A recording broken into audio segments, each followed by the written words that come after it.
Well, Governor Neil Abercrombie makes a final push to keep legislation alive that would fund programs and policies that support his fiscal plan. KITV4's Paul Drews has more on the governor's message.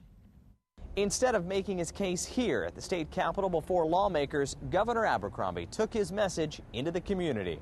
I cannot recall ever in my legislative life a situation as difficult, a challenge as hard to make as we are confronting right now. Many of the problems come from the lack of funds, but Abercrombie outlined his plan to raise money for necessary programs, like using school lands for more than just education, but turning them into revenue makers.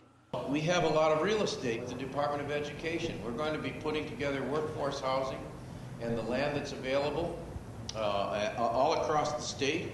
That still won't raise all the money needed, so special funds would be raided. We may have to tap into some of the funds that we've had for emergencies. We have an emergency right now. After outlining his plan, residents at the Waipahu Town Hall meeting still had many questions and gave them to the governor to answer. How you balance the budget without raising taxes? You will not balance the budget without raising taxes. But Abercrombie says even with the fiscal problems we're facing, don't expect an increase in the general excise tax. The likelihood of passing an increase in the general excise tax is pretty slim.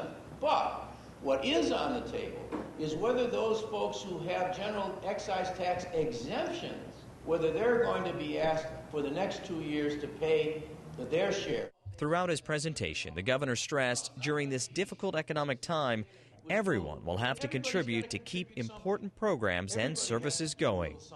In Waipahu, Paul Drews, KITV4 News. The governor not only talked about cuts, but also where all the money would be spent, including nearly $2 billion for irrigation systems to expand local production of food, build clean energy systems, and other projects to get more people working again.